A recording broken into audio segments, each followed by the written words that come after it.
While the original Cities Skylines practically brought its breed of open-ended city builder back from the dead after SimCity 2013 killed it, Cities Skylines II is a sequel that often feels like it took more steps back than it did forward. It's full of exciting and gratifying new mechanics for managing your economy and creating more realistic metropolises, but it also asks you to do a lot of busy work if you don't want the end product to look horrendous on close inspection, and sacrifices some of the user-friendliness of its predecessor to fit in more bells and whistles. I'm not ready to tear it all down, but right now there's an unsightly case of urban blight that's going to take some major technical renovations to clear up.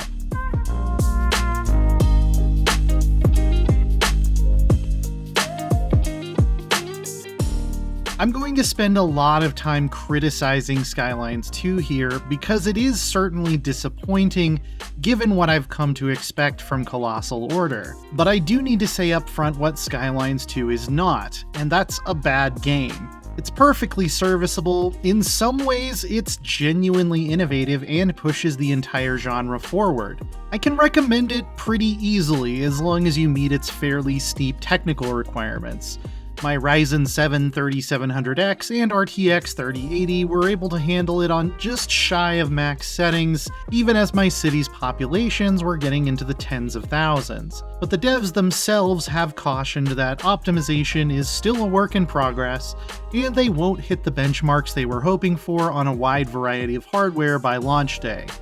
And I'll get into more of what I think it does right in a bit, but oh boy, there is a lot of unfortunate stuff to get through first. My single biggest issue with Cities Skylines 2 is that if you're not extremely careful about sculpting the terrain beforehand, your commercial, industrial, and low-density residential lots will end up looking completely atrocious. I don't think dumpsters work like this. Is my lumberyard run by a sorcerer? Look at this parking lot. Won't somebody think of the children? Is any of this really acceptable in a highly anticipated sequel from an established team? You tell me. The fact that so many of the larger scale towers and skyscrapers look amazing actually compounds this problem, because the care and fidelity on display there encourages me to zoom in and see my city at street level. There's even a built-in cinematic camera and photo mode for doing exactly that. Changing seasons can treat you to lovely autumn forests and snowy holiday wonderlands. Why would you go to the trouble of making this signature apartment building so detailed and attractive, and then allow the parking lot across the street to look like this? That can't be good for property values. Just to make sure I was being fair, I did reinstall Skylines 1 and looked back over some of my bumpier builds. And there were some little issues like this with clipping into the terrain, but at least the lots themselves always seems to be level. The props on them were pointing in the right direction. It often deformed the surrounding terrain severely, but it looks so much better than what we got in Skylines 2 instead. I simply can't look at this and call it an overall improvement. Plus, the lower detail level in Skylines 1 made it so I wasn't scrutinizing everything so closely. It was just charming, and I'm starting to think there might be some value in that. Maybe Skylines 2 has landed in some kind of civic uncanny valley. The second big problem that feeds into this are the pre-made maps that come with Skylines 2, which almost all have very little flat area to build on. Even this river estuary, inspired by real-world Shanghai, which should be pretty flat. The terrain is all out of proportion on the vertical axis and far too hilly to host a modern mega metropolis, meaning if you want to avoid those hideous-looking lots, you have to do a tremendous amount of terraforming first. Again, being fair, The land sculpting tools are easy to use and it's free to move dirt around, which is some consolation, and I suspect once community maps start coming out, there will be some made to be more builder-friendly. But for now, planning out a new district requires so much grading and leveling that I found it to be kind of a slog. I wanted a city management game, and instead I got Bulldozer Simulator 2023. These might seem like nitpicks, and for the first few hours they are, but the whole reason I play these types of games is to make cool-looking, semi-believable cities, and Skylines II has paradoxically made it so much harder for me to do that to my own level of satisfaction than it was in Skylines I. These issues are always there, throwing a huge soaking wet blanket on everything else. Weird lighting, bizarre-looking water physics, creepy children, and the fact that my citizens seem to glob together near certain buildings in what I can only describe as a yoga homunculus don't really help either. Did John Carpenter direct this game? But hey, the cars, trains, and larger skyscrapers look great. No notes there.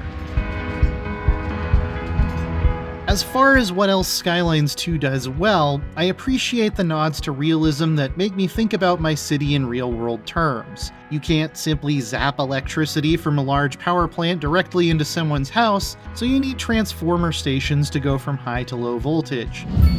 Borrowing one of SimCity 2013's only good ideas, Skylines II's system of base materials like grain and stone being mined from special resource areas and reprocessed into more complex goods by your industry sector is brilliant, and adds a new and rewarding economic management layer to each build. Creating small farming communities connected by trains to deal with the high demand for grain made the whole region feel like a web of interconnected commerce.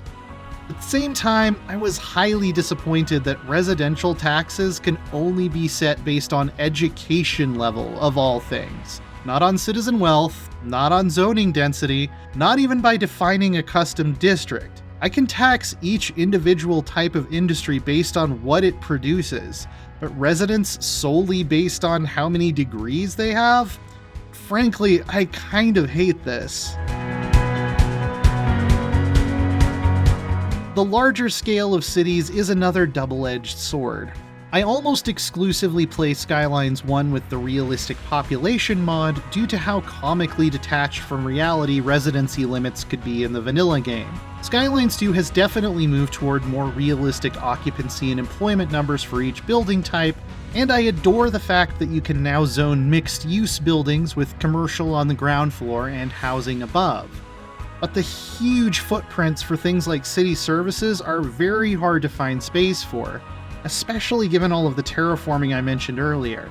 The only passenger train station, for example, is enormous. Look at this monster. The only high school building available takes up multiple city blocks, so forget about trying to fit it into a small town.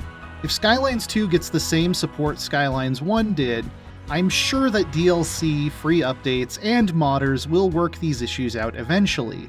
But when I take a step back, I have to admit that the number of assets we did get, between all the different zoning types, ploppables, and the fantastic signature buildings that can tie a whole neighborhood together, is generous compared to vanilla Skylines I.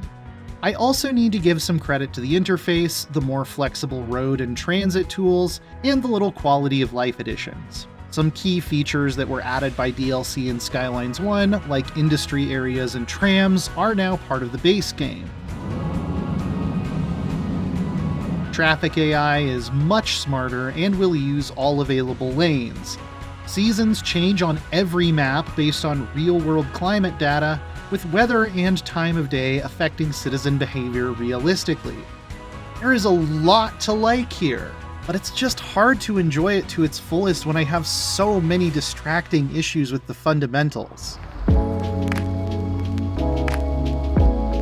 Cities Skylines II is not the best game in the lineage of Will Wright's original 1989 classic. The champion is still the original Cities Skylines, at least for now. If Skylines II gets the same incredible post-launch support and additional paid and free content as its predecessor, and if the modding community is allowed to thrive, I think this sequel might come out ahead in the long run. There are so many enjoyable new systems and exciting additions, sadly encased in an awful-looking block of concrete that gets in the way of how much I know I could be loving them. It makes too many promises of realism that its most basic features like zoning can't deliver on. I kind of felt like I was playing a beta. Frankly, Skylines II could have used another few months in the city planning office. For now, it's more of a fixer-upper. For more, check out our reviews of Star Trek Infinite and Total War Pharaoh. And for everything else, stick with IGN.